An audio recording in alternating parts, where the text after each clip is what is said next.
Mercredi 31 mars 2021, première destination le Sénégal avec le quotidien Source A. Le journal évoque des confessions glaçantes.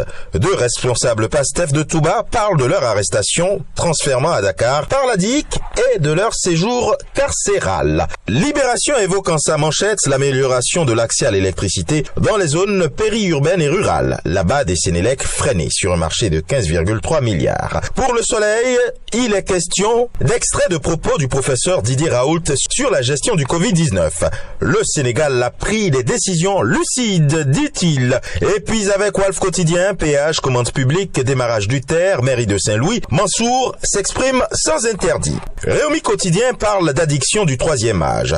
Les 65 ans et plus seraient de grands drogués. Le journal propose dans ses colonnes le rapport irrelatif. Mort de civils au Mali, l'ONU épingle l'armée française, dit Dakar Times. Direction maintenant le Togo, avec Togo Matin, médiateur de la République, la Cour constitutionnelle ramène les députés à leur copie. Interdiction des sociétés illégales de placement de capitaux pour liberté, le pouvoir dans sa logique de médecin après la mort. Et maintenant un sujet qui fait la polémique au Bénin, avec fraternité, celui du match Sierra Leone-Bénin. L'arme du Covid-19 contre les écureuils. La commission chargée des compétitions de la CAF ouvre une enquête. Origine du Covid-19, en manchette de La Nation, les conclusions du rapport de l'OMS. Campagne de la présidentielle du 11 avril 2021, titre Le Matin, absence totale de débat. Chaque candidat vend seulement son programme.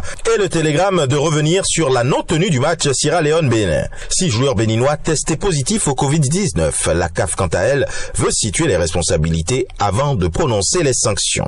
En Côte d'Ivoire, Fraternité Matin installe ses lecteurs à la primature où Patrick Kachi a pris officiellement fonction. Le Premier ministre ivoirien s'engage à être à la hauteur de la mission. Le jour plus, lui préfère amener tout le monde du côté de la présidence de l'Assemblée nationale, où Amadou Soumaoro a été réélu avec brio. Présidence de l'Assemblée nationale, dit le Nouveau Réveil également, Amadou Soumaoro n'a pas voté pour lui-même hier.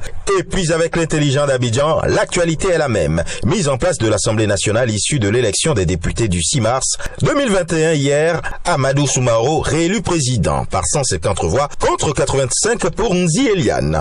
Au Burkina Faso, le docteur Aimé Désiré Kaboré se serait exprimé à propos de la santé bucco-dentaire. Et il met en garde, une carie dentaire, si vous ne la traitez pas, elle peut vous coûter la vie. Du côté du royaume chérifien, avec le quotidien Matin, il est dit qu'environ 40 cas du variant britannique du Covid-19 auraient été détectés à Dakar. Augmentation des cas d'infection pour la 4e semaine consécutive et légère hausse des cas admis en réanimation.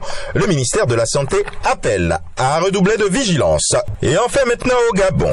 Le quotidien L'Union apprend que, en ce qui concerne la campagne de vaccination contre le Covid-19, déjà plus de 1100 personnes auraient été vaccinées. Et ce sera tout pour aujourd'hui. Mais encore, prudence, vigilance et surtout, n'oubliez pas les gestes barrières. À demain.